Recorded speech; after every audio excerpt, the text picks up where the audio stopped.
Ladies and gentlemen, the multiplayer phenomenon of 2025, the most casual, approachable extraction shooter to date, Embark Studios' very own Arc Raiders. I had to give that introduction because people have been loving the game up and down, both critically and fanatically, and it's quickly became a highlight, not just of a remarkable experience in 2025, but also a statement to the gaming industry. It's a statement that yes, a game can look nice, sound great, be well optimized, ship on time for a respectable price, and honor both the wants and needs of its players without trying to nickel and dime them for every little thing they have. But of course, with all this abundant success for Embark, there is some hiccups here and there, such as quality of life improvements with the UI and crafting, and exploits like the double pump Toro, one tapping the queen, and free key rooms. But beyond that, as per usual, gamers will find something to be dissatisfied about. Welcome everybody to Lance's Mixtape, where we talk all things Arc Raiders, news, updates, and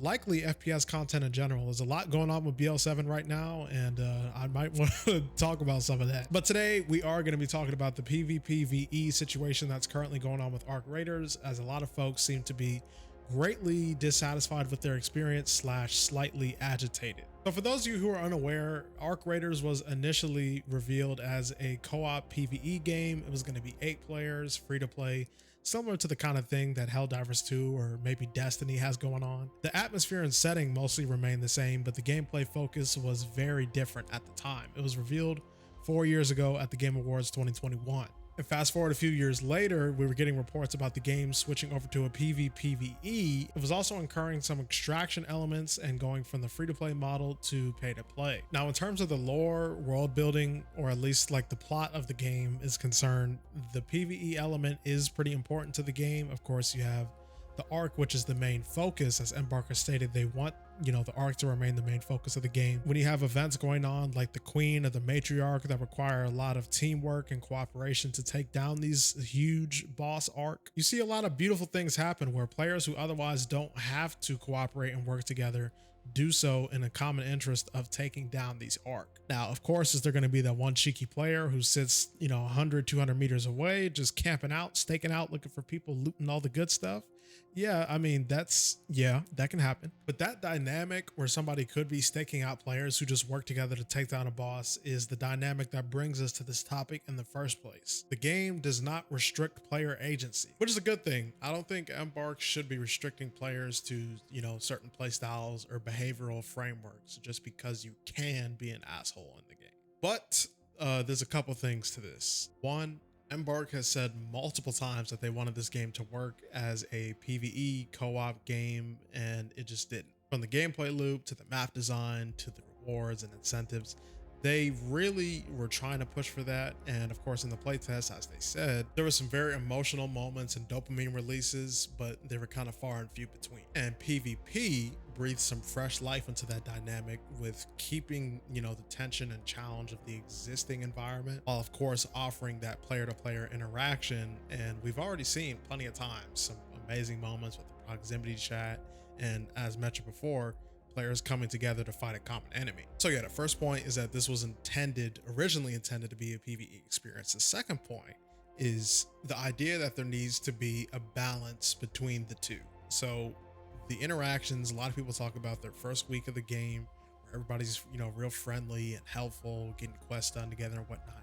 Suddenly every lobby is a war zone, all the players, nobody's trying to be friendly and shoot on sight. People are taking advantage of you while you're fighting Arc instead of helping you. And it's like, okay, this is a lot of things to consider with this. People already have their quests done. Of course, it didn't make sense to even do PvP at first, because what were you going to get from another player who has essentially the same gear as you? And the game has been out for quite a while now. So if folks, at this point have completed their projects and completed all the quests and have a lot of good gear in the stash, and presumably if you're in that, percentage of players who has like over 1 million coins by this point, then what else necessarily are you going to do? Of course, you could fight the Queen or the Matriarch, but those are events that show up at a respective time on different maps, depending on what you're, trying to do. And sure, you could do trials as well, but for the most part, that's just a natural development of the raid, depending on what trials you're doing. Like harvesting plants, you're not going to jump into a raid specifically to harvest plants and exfil. The trials are like Fortnite Battle Pass challenges where it's giving you progression for things that you're doing mid-raid already.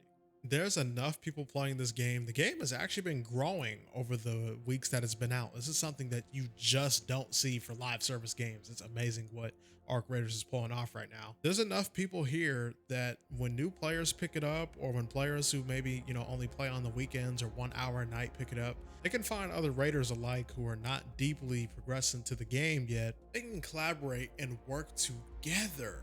This idea that the game itself, and I guess it's anecdotal to each his own experience, but to say that the game has become PvP centric, shoot on sight, nobody's friendly, it's just disingenuous, to be honest. Obviously, depending on who you ask, the lobbies are a bit more or less hostile than for the rest, but those individual experiences just don't paint the picture for the entire player base, especially because now we're starting to come around to the idea of gear-based matchmaking taking a part in that, which is a thing that we'll cover in a different video. There's a lot of secrecy around that. Of course, Embark does not want to fully give away their matchmaking systems and prioritization, but perhaps in the extraction shooting game with PvP elements, just a thought, so it might be a stretch, take this with a grain of salt, a genre that is literally predicated on risk taking and survival. There might be like players shooting each other or something. I don't know, that just makes sense. it just makes sense. Is it possible you're getting annoyed of PvP? Is it possible you're getting skill issued? Yeah,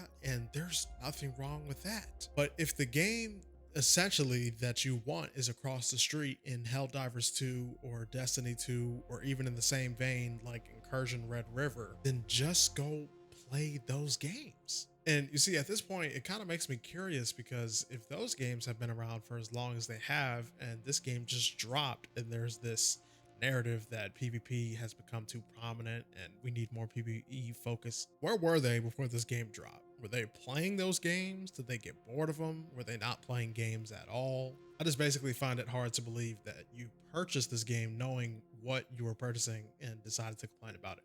Or maybe you didn't, and that's a whole separate issue. Of course, the game has a lot of positive PR and organic growth with the word of mouth, but the thing is, it's not free. So if somebody didn't gift the game to you, you still have to bite the bullet and just make that leap in terms of, do I want to spend my 40 bucks towards this product to see if I like it or don't? You're not going to get a meaningful enough experience in 2 hours to find out if it's going to be the game for you or not.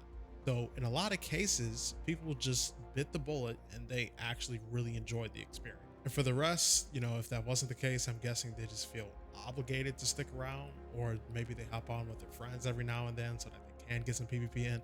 I have no idea. I think the conclusion here is PvE players, if that's what they want, there's plenty of games for that already they can go ahead and play. And despite that, the way PvPvE has been implemented in this game feels perfectly fine. You don't want to engage with other raiders or with Arc, you don't have to. You know your way around the map and all the intricate spots. You can sneak around without ever being seen by anybody at all. If you want to be guns blazing, you can be guns blazing. If you want to play sheriff, play medic, play sniper. There's so many different ways to approach the game that the only way I've been able to comprehend the narrative from the PvE community is that they want to progress for free. If I'm misunderstanding the viewpoint or just misconstruing it as a whole, then let me know in the comment section below and we can have a deeper discussion about this. The game is so amazingly accessible and casual, which is a great thing in terms of how many folks it's been able to bring into this niche genre. It maintains what makes extraction shooters very intense and nerve-wracking, but it's just a fun game where you can progress even without being that good at it. It has specifically been designed to make the experience less punishing from its neighbors. So yeah, in terms of the whole PvP is taking over thing, if you enjoyed this video, make sure to join the Discord, link in the description below. I am very interested to talk more Arc Raiders, more gaming with you folks, and leave a like on the video, help push us out to the algorithm. Gonna be talking about more FPS stuff, more general gaming stuff as it pops up on my radar. Where has your experience been? Has it been more towards PvP, PvE, or is it just somewhere in the middle? Thank you guys for watching this video. I'll see you next time.